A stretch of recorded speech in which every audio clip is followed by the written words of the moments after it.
இதற்கு முதல் நடைபெற்ற 2 மனித புதைகுழி அகழ்வானது, அது ஒன்று கிருஷாந்தியுடைய மனித புதைகுழி அகழ்வாக இருக்கட்டும், அல்லது 99ஆம் ஆண்டு ஜூலை மாதம் நீதவான் நீதிமன்றத்தின் கட்டளையின் பேரில் மேற்கொள்ளப்பட்ட சர்வதேச பிரதிநிதிகளின் மேற்பார்வையில் மேற்கொள்ளப்பட்ட இந்த ஆவணப்படுத்தல் என்பதும் சரியாக இடம்பெறவில்லை.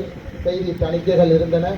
அந்த நிலைமையில் இன்று இந்த நிகழ்வு இதற்கான உண்மைகளை வெளிப்படுத்த வேண்டிய கடப்பாட்டில் இருக்கிறது. அதன் முதலாவது விடயமாக அரியாலை சித்துப்பாத்தி இந்து மயானம் என்பது 80 வருடங்களுக்கு மேற்பட்ட சைவ மக்களுடைய பாரம்பரியமாக எரியூட்டுகின்ற சுடலையாகத்தான் இருந்து வந்திருக்கின்றது. ஆனால் நீதிமன்றத்தினுடைய கட்டளையின் பெயரிலும் அல்லது மிக சிறியவர்கள் இறக்கின்ற தருணத்தில் மட்டும்தான் எமது ஜாப்பிலும் பேச்சு வழக்கிலும் கூறி வந்த ஒரே ஒரு விடயம், இப்பொழுது தகனமேடை இருக்கின்ற பகுதிக்கு வடகிழக்காக இருக்கின்ற ஒரு சிறிய பகுதியில் மட்டும்தான் அவ்வாறான தகனங்கள் இடம்பெறும். வேறு எங்கும் புதைக்கின்ற செயற்பாடு 80 வருடமாக இடம்பெறவில்லை என்பது அரியாலை வாழ்கின்ற பூர்வீகமாக வாழ்கின்ற மூதாதையருக்கும் எமக்கும் தெரிந்தபடியும். ஆனால் 95ஆம் ஆண்டு அக்டோபர் மாதத்திற்கு பின்னர் இந்த இடத்தை இராணுவம் கைப்பற்றிய காலப்பகுதியிலிருந்து 2011ஆம் ஆண்டு வரை என்னுடைய கையில் இந்த சுடலை ஒப்படைக்கும் வரை முற்றுமுழுதாக இராணுவத்தினுடைய காவலர்கள் நிறைந்த, இராணுவ சோதனை சாவடி நிறைந்த இராணுவ முகாமாகத்தான் இந்த அரியாலை சித்துப்பாத்தி இந்து மயானம் இருந்து வந்தது. இந்த நிலைமையில் தான் முதலாவது 96ஆம் ஆண்டு காலப்பகுதியிலே இந்த கிருஷாந்தினுடைய படுகொலையை தொடர்ந்து இங்கே 99ஆம் ஆண்டு 6 மனித புதைகுழிகள் அடையாளம் காணப்பட்டு அவற்றில் அகழ்வுகள் மேற்கொள்ளப்பட்டு 15 உடல்கள் எடுக்கப்பட்டன. அது எடுக்கப்பட்ட பகுதிகள் இந்த சித்துப்பாத்தி இந்து மயான சுடலை பகுதி அல்ல.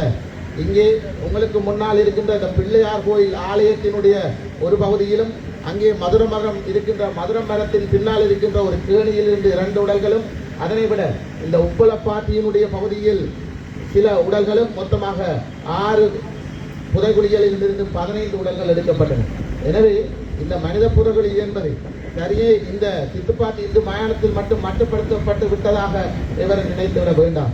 இந்த புதைகுழிகள் என்னை பொறுத்தவரையில் 2019ஆம் ஆண்டு நீர்வளங்கள் சபையினால் நாயமார்கட்டு பகுதியிலே ஒரு தண்ணீர் தாங்கி தொட்டி அமைக்கின்ற போது சில மனித எச்சங்களை அடையாளப்படுத்தி அவற்றினை எடுத்து நீதவான் நீதிமன்றத்துக்கு அது வழக்காக கொண்டு செல்லப்பட்டு இன்று வரை அந்த வழக்கு இல்லை.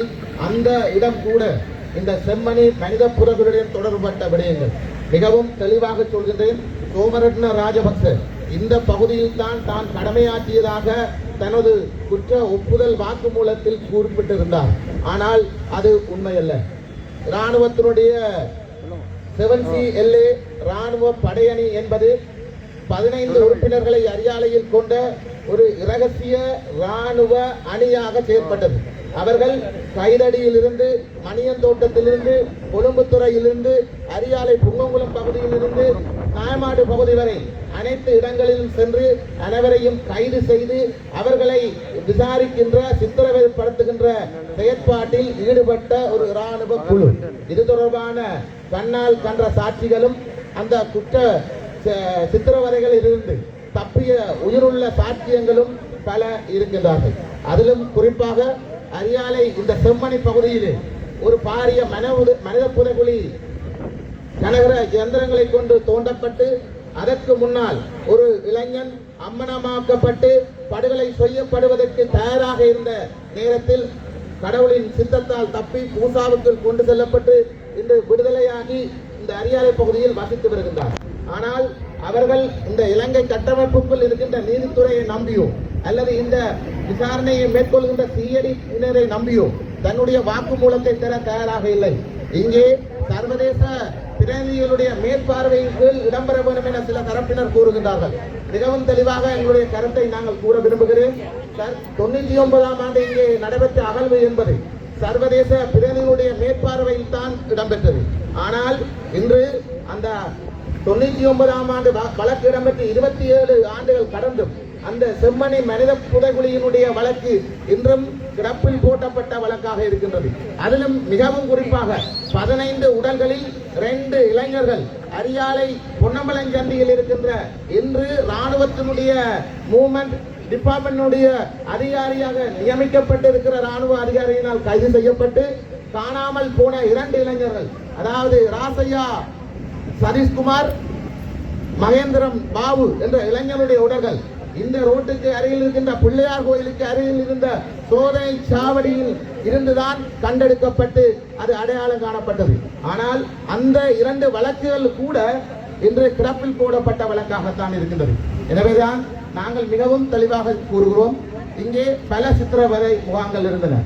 அதில் பல முகாம்கள், மிக பிரதான முகாமாக புங்கங்குளத்தில் இருந்த ராணுவத்தினுடைய 3 படைப்பிரிவுகளை கொண்ட ராணுவ முகாம் 7CLA ராணுவத்தினுடைய ரகசிய முகாமாக செயற்பட்டு அங்கு மிக முக்கியமாக தற்போது NDP அலுவலகம் இயங்கிய வீட்டில் தான் சித்திரவதை முகாமாக அந்த காலப்பகுதியில் செயற்பட்டிருந்தது. இதனை விட நீங்கள் ஏனையின் பாதையால் வருகின்ற போது மாம்பழஞ்சந்தி, தபால் கட்டச்சந்தி ஜியா பில்டிங் சித்திரவதை முகாம், நெடுங்குளஞ்சந்தி ராணுவ முகாம் சித்திர முகாம், பொன்னமலஞ்சந்தியில் இருந்த ராணுவ முகாம் சித்திரவதை முகாம், அதற்கு பின்னால் 26 இடங்களில் ராணுவ புதைகுழி, மனித புதைகுழி இருந்ததாக சோமரட்ன ராஜபக்ச உட்பட 3 அதிகாரிகள் 26 இடங்களை அடையாளப்படுத்தினார்கள். அதில் ஒரு இடம் பொன்னம்பலஞ்சந்தியில் இருக்கின்ற இடம். ஆனால் இதனை விட இந்த அரியாலை கொட்டுக்கிணத்தடி அதுக்கு அருகில் வயலின் நடுவில் இருக்கின்ற நிலப்பகுதி ராணுவத்தின் சித்திர முகாம். யாழ் குடாநாட்டிலே கைது செய்யப்படுகின்ற அதிகமான இளைஞர் யுவதிகளை இந்த வெட்டவெளியில் கொண்டு வரப்பட்டு இந்த சித்திரவதை முகாமில் வைத்து சித்திரவதைப்படுத்தப்பட்டு படுகொலை செய்யப்பட்டதற்கான சான்றுகள் அந்த இடத்தில் இன்றும் இருக்கின்றன, சாட்சியங்களும் இருக்கின்றன. இவற்றையும் அந்த மக்கள் இலங்கையினுடைய நீதித்துறைக்கு வழங்க தயாராக இல்லை. ஒரு பொதுவான சர்வதேசத்தினுடைய விசாரணை மேற்பார்வை மட்டுமல்ல, விசாரணை நடக்குமாக இருந்தால் அதனை நாங்கள் கையளிக்க தயாராக இருக்கின்றோம். கடந்த 26ஆம் தேதி நீதியரசர், நீதி அமைச்சர் பாராளுமன்றத்தில் குறிப்பிட்டிருந்தார், இந்த கிரிசாந்தியினுடைய படுகொலை வழக்கு என்பது இன்று அரியாலை நடக்கிற சித்துப்பாத்தி செம்மணி வழக்குடன் தொடர்புபட்டது என தாங்கள் கண்டுபிடித்துள்ளதாக உண்மையை அவர் ஒப்புக்கொண்டிருக்கின்றார். அத்துடன் சோமரட்ன ராஜபக்ச பொது மன்னிப்பு அளிக்க வேண்டும் என்று கேட்டுக்கொண்டால் அவர் குற்றவாளி என்ற அடிப்படையில் தான் அந்த பொது மன்னிப்பை கோரியுள்ளார். சோமரட்ன ராஜபக்ச நிரபராதி அல்ல, அதற்கான சாட்சியங்கள் இருக்கின்றன. மணியந்தோட்டத்தில் மனித புதைகுழி இருக்கின்றது. புலம்புத்துறை துண்டிச்சந்தியில் இருந்த ராணுவ முகாமில் மனித புதைகுழி இருந்தது. அதனை 2099ஆம் ஆண்டுக்கு முன்னர் பல இடங்களில் அதனை அகற்றி இருக்கின்றார்கள். இந்த அரியாலை சித்துப்பாத்தி இந்து மயானத்திலே கண்டெடுக்கப்படுகின்ற மனித புதைகுழி என்பது முதல் தர மனித புதைகுழி, உடல்களை முதல் புதைத்த இடம். ஆனால் ஏற்கனவே இருந்த மனித எச்சங்களை எடுத்து அதை அகற்றி அதை இல்லாதொழிக்கின்ற செயற்பாட்டை செய்த 2ஆம் தர மனித புதைகுழியும் இந்த அரியாலை மண்ணில் இருப்பதாக பலர் கூறுகின்றார்கள். காலம் நிச்சயமாக அவற்றை அடையாளப்படுத்தும். எனவே இவற்றுக்கெல்லாம் ஒரு சர்வதேச நீதி பெருமாக இருந்தால் அனைத்து சாட்சியங்களையும் அனைத்து சம்பவங்களையும் கொடுப்பதற்கு இந்த அரியாலை வாழ் மக்கள் தயாராக இருக்கின்றார்கள் என்று கூறி விடைபெறுகிறேன். நன்றி, வணக்கம்.